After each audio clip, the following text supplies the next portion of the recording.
boy Jamel, Simplified Harry. I need everyone to check out my man Calderon Boxing Talk.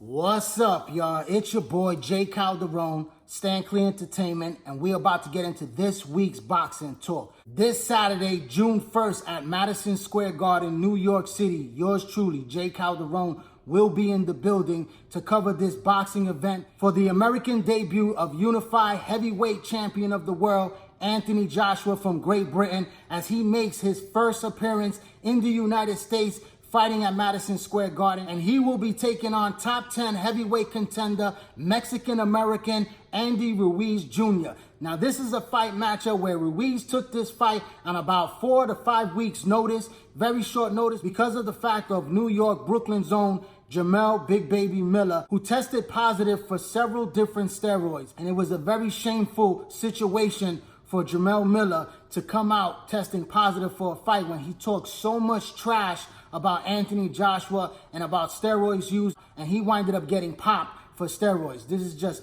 very disappointing. You know, I was looking forward to seeing Big Baby get in there and mix it up with Anthony Joshua, but we might have a better fight on hand with Andy Ruiz, because Ruiz is a very fast fighter, one of the most fast hands I've ever seen in the heavyweight division since Mike Tyson. You know, I can't really recall anyone in the heavyweight division with lightning hand speed, the way Andy Ruiz and Mike Tyson delivered those punches. You know, but he's definitely no Mike Tyson. I know there's been a lot of talk from his camp saying that he's going to implement the Mike Tyson style when he goes in there with the bobbing and weaving, a lot of head movement with the fast combination punches and stuff. And he has very good power, but he doesn't have Mike Tyson explosive power. He's a very solid puncher, and he could bang, and he's very tough.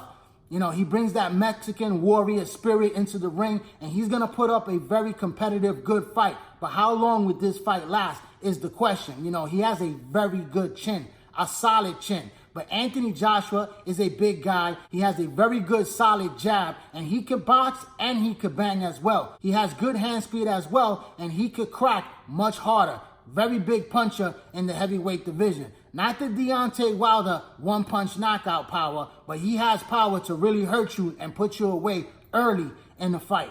So, you know, I look forward to this fight matchup. I think it's going to be a pretty good save by Eddie Hearn and DAZN, where they were able to get Andy Ruiz, a very good fighter, into the ring and put up a good contest. You know, I would have preferred Michael Hunter, because Hunter has a different style. He's a bigger heavyweight. You know, he has good boxing abilities, and he has that awkward style that could give problems to Anthony Joshua. And I heard that the Joshua camp decided not to take that fight with Michael Hunter because they wanted somebody more of an action-packed fight that's going to stand there and that's going to bang and give the fans their money's worth and perhaps produce a knockout victory. That's what they're gunning for. They're looking for the knockout against Andy Ruiz. Are they going to be able to do it? I'm not 200% sure on that. You know, I believe that they can perhaps get the knockout, but Andy Ruiz has a very solid chin, and he could survive 12 rounds in a beating against Anthony Joshua and make it to the 12th and final belt. But, you know, it's going to have to take a lot of tactical strategy by the Ruiz camp to be able to implement some of the stuff that they're doing in camp right now. He just fought a month ago, so he's in great condition. People talk about the appearance of Andy Ruiz because of the way he looks. He looks like a chubby fighter. You know, he doesn't look in great shape, but this guy is in condition. That's one thing. You know, he was in training camp for his last fight against a very tall Russian giant in Alexander Demachenko. Now, that fight against Demachenko, you know, he prepared for a very tall fighter, about 6'7". He's about the same size as Anthony Joshua, who stands at 6'6". And these guys are very big heavyweights. So it was a good preparation to fight a tall, big fighter like Demachenko. And he put away Demachenko in 5 rounds in a very good performance. And then he got right back into training camp, wasting no time. And he got the opportunity when he got the phone call to take on Anthony Joshua for the heavyweight title. And that's a great opportunity for him. He's going to make a very good payday, I believe around $5 million. That's a huge payday. That's life-changing for a guy like Andy Ruiz. You know, he's a proud Mexican warrior from the United States, and he fights out of California. And this guy has a very good trainer that's going to prepare him to get him where he needs to be on fight night, in very good condition, with great stamina, with great hand speed, and he's going to be the aggressive fighter that's going to let his hands go, and he's going to go right after Joshua. Joshua, I like to see how he deals with the hand speed, because he's never faced anyone with the amount of hand speed that Andy Ruiz has. So it's going to look very interesting to see how does Anthony Joshua adjust. Does he use the jab to keep him at bay, and does he pick him apart from the long range, especially with the right hand, and he's going to get him in trouble. He also has that sneaky uppercut on the inside on a shorter fighter that he's going to be able to land once Ruiz gets close enough on the inside. He's going to have to work that body, that chubbiness that Ruiz has, to really try to break him down and soften him up for the later rounds of this fight to be able to take him apart and go for the knockout. I can't wait. I'm going to be there in the building covering this fight, and I hope to get some exclusive interviews with some of the fighters that are going to be in the house. There's going to be a lot of people there watching the heavyweight champion of the world. Everyone's talking about Deontay Wilder and Anthony Joshua. This is the fight, the mega fight that we are waiting for, and I truly believe that there are secret negotiations going on right now between both camps. Shelly Finkel, who is the co-manager of Deontay Wilder, is going to be ringside for this fight with John Skipper. He is the head of the Zone, and they are working through John Skipper from the Zone to make this fight a reality. These guys are working behind closed doors right now. They're in negotiations. There's talk about Luis Ortiz fighting Deontay Wilder in September, and that's a great possibility that fight could happen on pay-per-view. It was a great fight the first time around. It was a fight where it was a risky fight for Deontay Wilder, and he took that risk and he passed the test by knocking out Luis Ortiz, and it was a great victory for him. Then he went on to the Tyson Fury fight, which I believe he lost that fight, but it was a draw at the end of the day. He escaped with that draw, and Deontay Wilder moves on with his career, took on Dominic Breazeale, and he had a spectacular first-round knockout in that fight. So now he's looking for the next big opponent, and the fight that we want to see is the Anthony Joshua fight. And I believe that they're going to make an announcement sooner or later that this fight will definitely happen, perhaps later on this year or perhaps in the beginning of 2020. But I see perhaps Deontay Wilder having one more fight, and it's going to lean towards the Ortiz fight, and I really don't think that's a good, smart move on the camp of Wilder, because it's too much of a big risk. Luis Ortiz getting a second opportunity. I know that he's up there in age, 40 years old, but this man could definitely box, and box way better than Deontay Wilder. He has very good boxing skills. He can move in that ring, and he's a very hard-hitting puncher. He had Wilder hurt very badly, where that fight could have got stopped if the referee really wanted to stop the fight, but he gave the opportunity to the champion to survive that round, and he did not stop it, and that's exactly what Deontay Wilder did, and he stormed back and won that fight in spectacular fashion. You got to give the champ credit. He did what he had to do. Fighting him again is just putting himself in bigger risk to blow an opportunity to fight Anthony Joshua. Because if these guys don't get into the ring very soon, somebody's going to spoil the party, and we're going to miss out on one of the greatest heavyweight fights that could possibly be made right now in this generation. Because we miss seeing Lennox Lewis versus Riddick Bowe in the 1990s, because those guys definitely did not make it happen for the boxing fans.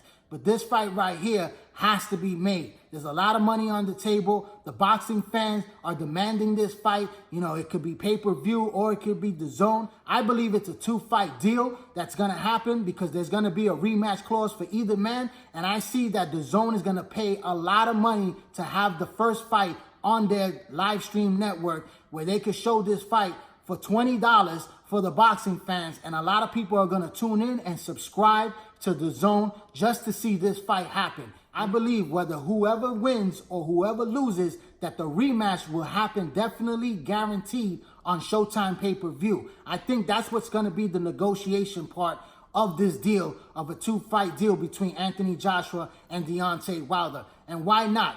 If the first fight is a great fight, and whoever wins that fight, the rematch is going to perhaps be even bigger, and it will be on pay-per-view, and people will pay the money to see this fight if this fight is great. It's a risk taker, but it's a gamble where these guys can make a ton of money, and the boxing fans could see two great heavyweight shows between these two gentlemen right here. And I hope that this fight can definitely be made. But I see this weekend Anthony Joshua defeating Andy Ruiz by 12th round decision or late round stoppage. But that's my final prediction and analysis on the fight that's going to take place this weekend. So tune in to the Zone live stream to watch that fight right there. Now, let's move on and do a recap over the past weekend on ESPN. Top Rank brought you Japan's Masaki Ito and U.S. Olympian from New York, Jamel Herring, that stepped up for his world title opportunity for the very first time. And I was on hand in Kissimmee, Florida for this fight,